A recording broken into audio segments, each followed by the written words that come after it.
Now, your host, Beth Ann.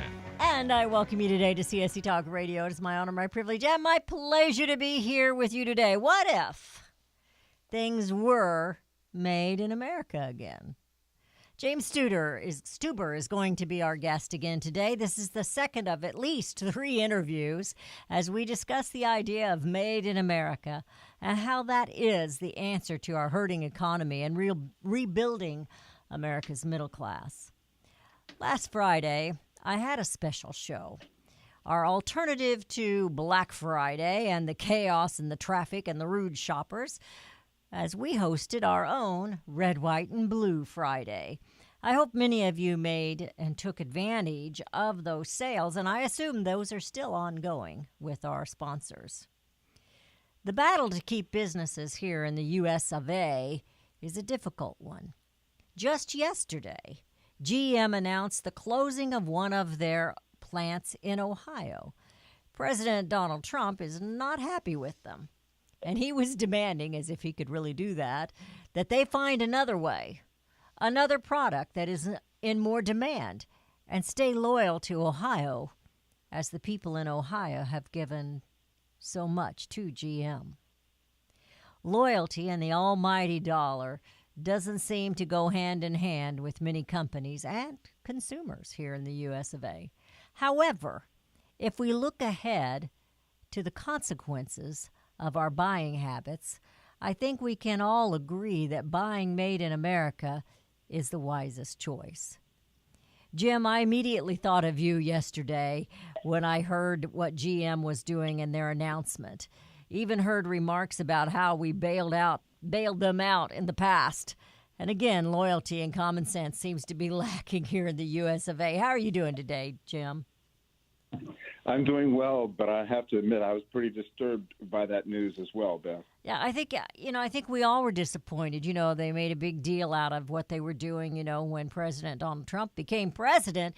Before he even had his inauguration, he was wheeling and dealing with some of these companies, trying to get them to open up plants and get them started back up, and he was being successful, and they claim that this particular plant is producing a car or vehicle or whatever it is that's not in high demand. And he says, then make one that is in high demand.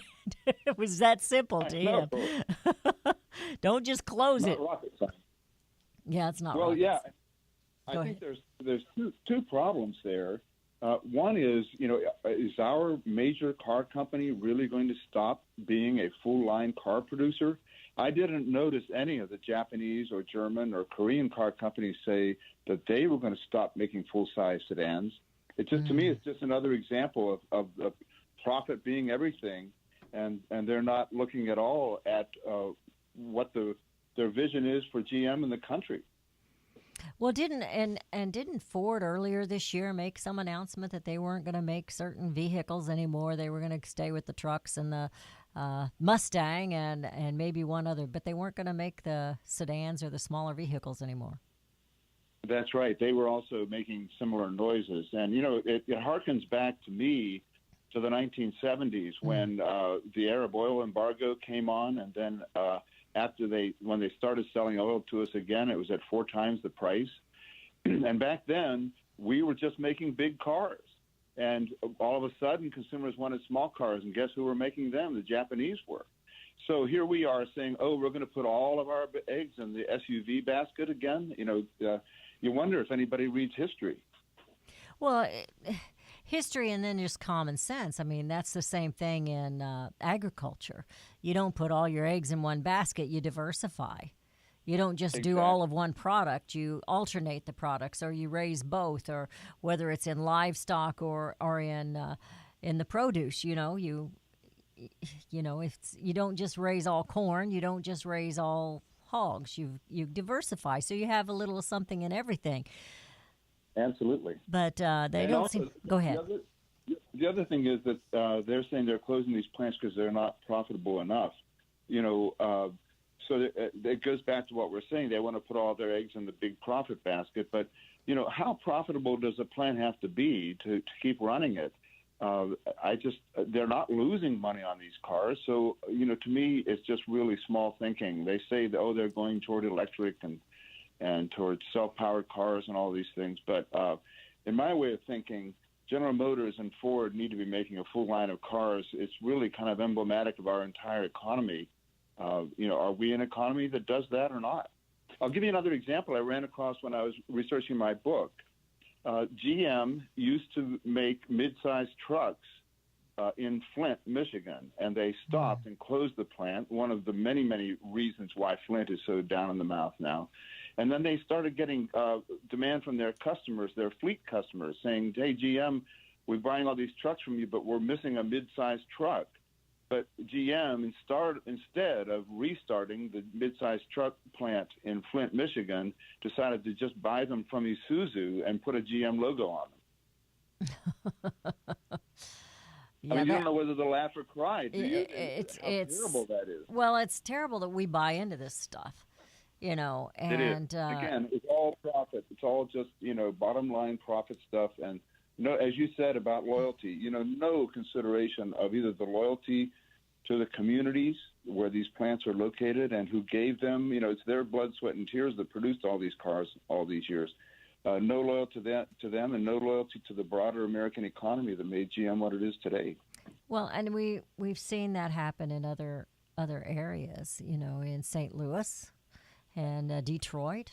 I mean, we've seen them close these plants, and these people just don't have jobs anymore, and it just ruins the that area, that community, because they don't have work.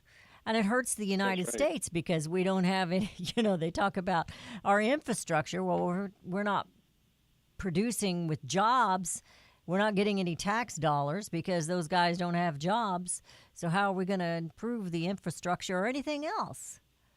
That's right. Nobody has the money to pay the taxes to produce those public goods. And I don't know. I haven't looked at their bottom line, but I wonder how many of the upper crust in GM or Ford or anywhere else take a little cut and pay so that they can keep people working. Oh, that's a sore subject. Ooh, yes, ouch. Well, we know when we bailed them out, some of them got nice little raises, and people were pretty upset about it back then, and I'm certain that they haven't let go of that. No, I don't think so. No. So, the peons, the people that do all the work for them, don't seem to matter. Right. Well, the president certainly is using the bully pulpit of his office, but, you've got to hope that consumers will also rise up and let them know that, we're not happy. We're not happy with this. And that's the big message, at the end of my book is that consumers really must be the solution to this problem. Yes. Where we don't buy the car that was made, the Lincoln Continental made in Mexico or the Buick Envision made in China, and just tell them, no, we're not going to go along with that.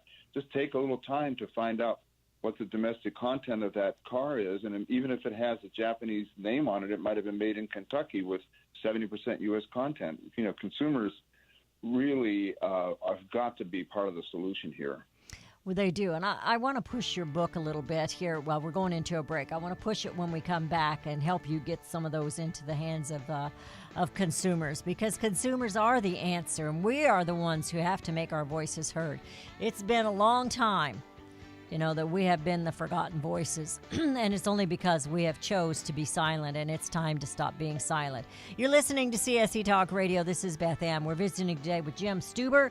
He wrote, "What if things were made in America again? How consumers can rebuild the middle class by buying things made in American communities." 877-895-5410 is the number to call, and Jim and Beth Ann are going to be right back.